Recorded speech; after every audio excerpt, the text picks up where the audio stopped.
Sachchidananda Sadhguru Sainath Maharaj key జై. మహద్గురు మహద్వాక్యాలు. స్వామివారు కర్మను పంచుకోవడం గురించి ఒక అద్భుతమైన విషయం చెప్తున్నారు. ఒకసారి ఒక అతను ఆశ్రమానికి కొన్ని వస్తువులు తీసుకురాగా అక్కడ వాళ్ళు అవి నాకు కావాలి అని పట్టుబట్టారు. స్వామివారి ఆశ్రమానికి స్వామీజీ దగ్గరికి ఒక అతను వచ్చాడట. అతను వస్తా ఏం చేశాడు, కొన్ని వస్తువులు తీసుకొని వచ్చాడట. ఆ వస్తువుల్ని చూడగానే అక్కడ ఉన్న వాళ్ళకి అవి నాకు కావాలి. ఇప్పుడు ఎవరైనా చూడండి, స్వామివారికి పాదుకలు తెస్తానో ఇంకోటి తెస్తానో వస్త్రాలు తెస్తున్నవి స్వామివారి ప్రసాదం ఇస్తే బాగుండను, ఇంకోటనో ఏదో ఒక రకంగా ఒక కోరిక కలిగిద్ది. అట్లాగే ఇతను కొన్ని వస్తువులు తీసుకొస్తే అక్కడ వాళ్ళకి నాకు కావాలి అనిపించిందట అని పట్టుపట్టారు. పైగా అది గమనించిన స్వామివారి శిష్యులు ఒకరు, స్వామీజీ ఎందుకు ఇలా జరుగుతోంది, దీని వెనుకనున్న అసలు విషయం ఏంటి అని అడిగారట. స్వామీజీ ఎందుకు ఇలా జరుగుతోంది, అసలు దీని వెనుకన్న అసలు విషయం ఏంటి అంటే స్వామివారు అంటున్నారు, ఏముంది, వాడి ప్రారంధాన్ని వీళ్ళు పోటీ పడి పంచుకోవడం తప్ప అన్నారు.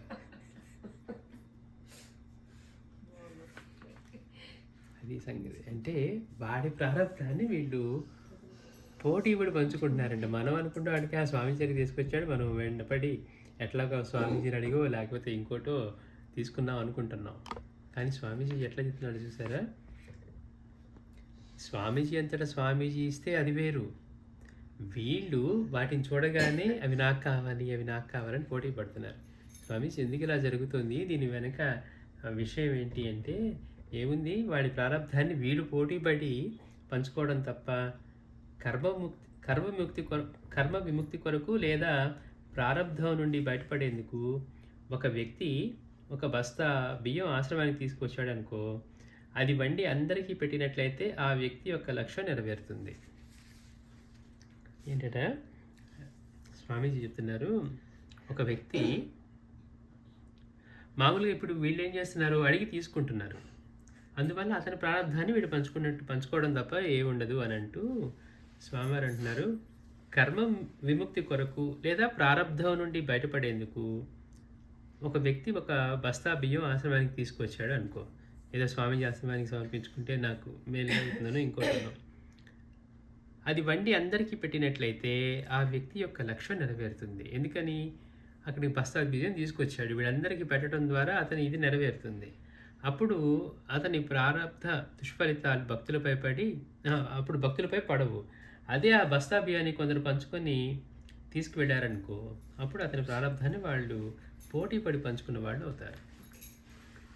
అతను ఇక్కడికి స్వామీజీ ఆశ్రమానికి తెచ్చి ఇక్కడ ఆశ్రమంలో దాన్ని వినియోగించి భక్తులందరికీ పెట్టే ఉద్దేశంతో తీసుకొస్తే, తద్వారా అతనికి మేలు జరుగుతుందని భావించినా అందరికీ పెట్టాలని తీసుకొస్తే, అది చూసి ఆశించి ఆ బస్తాన్ని వీళ్ళు పంచుకుంటే కనుక అతడి ప్రారంధాన్ని వీళ్ళు పంచుకోవటం తప్ప వేరే ఏముండదు అంటున్నారు.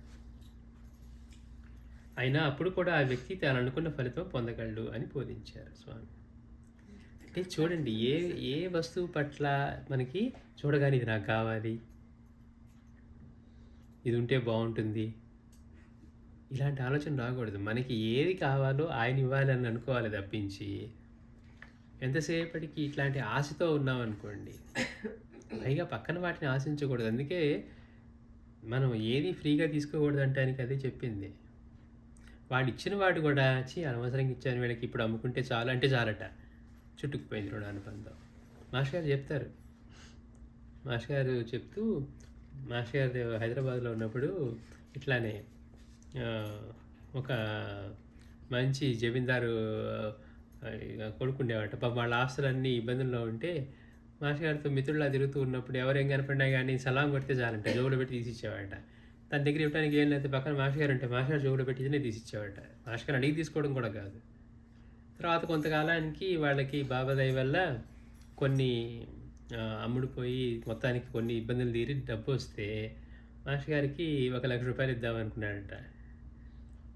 మాస్టర్ గారు అంటే 1,00,000 ఎందుకు, ఇదైతే ఒకటి నాదైతే ఒకటి అన్నావు కదా అంటే, 1,00,000 అంటే తక్కువ అనుకున్నావా అని మాట్లాడినప్పుడు మాస్టర్ గారు అంటారు, అయినా నాకు ఒక విషయం ఉంది కదా, నేను బాబాని అడిగి అడగకుండా ఏ పని చేయను అంటే మాస్టర్ గారు అంటున్నారు, సడన్గా అట్లా తట్టింది, అందుకని నేను బాబాని అడిగి ఆయన ఒప్పుకుంటే తీసుకుంటానులే, ప్రస్తుతాన్ని దగ్గర ఉంచు అన్నారట. డబ్బు లేనప్పుడేమో నీదైతే ఒకటి, నాదైతే ఒకటి అంటాడు. డబ్బు వచ్చిన తర్వాత మిగిలినన్ని నావి, లక్షే నీవి అన్నట్టుగా ఉంది. నా జోబులో నుంచి తీసినప్పుడు రూ. 1,00,000 లేతే లాటరీ టికెట్ వచ్చింది. దానికి లాటరీ వస్తే ఏం చేసేవాడివి? ఇచ్చేసేవాడివి కదా! ఆ రోజు అడగలేదు కదా! ఇంత అంత అని మాస్టర్ గారు అంటూ, ఆ రోజు అప్పుడొచ్చిన ఆలోచన మనల్ని సేవ్ చేస్తది. అప్పుడు గనక వాడి దగ్గర తీసుకొనుంటే మనల్ని కొన్ని జన్మలు ఈడ్చి పక్కనేసేది అంటారు. వాడు అంతకుముందు మన దగ్గర తీసుకున్నాడు కాబట్టి కదా ఇచ్చాడండి అని మనం అనుకున్నా, చూడండి అందుకని మాస్టర్ గారు అంటున్నారు, ఆ సమయంలో బాబా అది గుర్తు చేసి అతనితో అట్లా మాట్లాడేట్టుగా చేసి ఆ రుణానుబంధంలో పడకుండా మనం ఉండగలిగామని. అందుకని ఏది తీసుకోవాలన్నా, అందుకే ఏమి తీసుకోకుండా ఉండటం అనేది మన నియమంగా ఉండాలి. ఉచిత సేవ తీసుకోకూడదు, ఉచిత వస్తువు తీసుకోకూడదు. మన అనవసరంగా ఎందుకులేండి, ఎవరు లేరని ఇచ్చేసానండి, మామూలుగా అది ఇప్పుడు అమ్మితే ఒక $50 వస్తాయండి, అనవసరంగా $50 పోయినాయండి అంటే చాలా అయిపోయింది.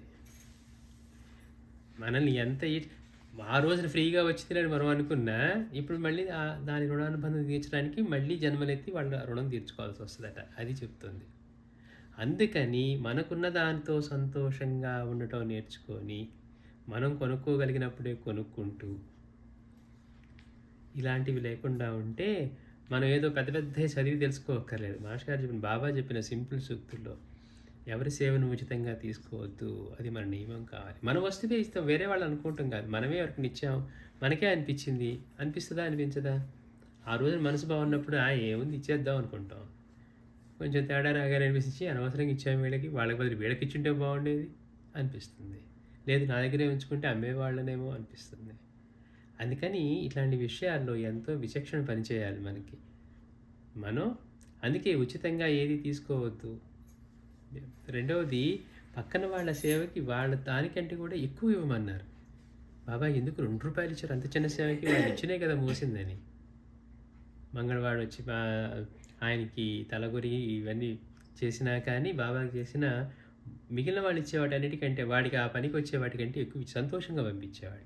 అందరి దగ్గర ₹5 తీసుకుంటాండి, నా దగ్గర 2 తీసుకున్నాడు అన్నాం అనుకోండి, మనం అనుకుంటున్నాం ₹3 సేవ్ చేసుకున్నామని. వాడు పడే బాధకి మళ్ళీ మనం లెక్క చెప్పుకుని లెక్క కట్టాలి. జన్మల్లో తీసుకురావాలి. జన్మలోకి వచ్చామంటే అజ్ఞానంతో వచ్చినప్పుడు ఏమవుతుంది? అజ్ఞానంతో చేస్తూ ఉంటాం. అంటే ఈ చక్రంలో పడి నలుగుతూనే తిరుగుతూనే ఉంటాం. అందుకని ధర్మంగా జీవించటం, వస్తువుకి ఎంత విలువ ఉందో అంతకంటే ఇవ్వటం. ఎవరినైనా మన పని వాళ్ళతో సేవ చేయించుకుంటే వాళ్ళకి ఇచ్చేదానికంటే ఇవ్వగలిగి నీ దగ్గర శక్తి స్తోమత ఉన్నప్పుడు ఇంకొంచెం ఎక్కువగా ఇవ్వటం.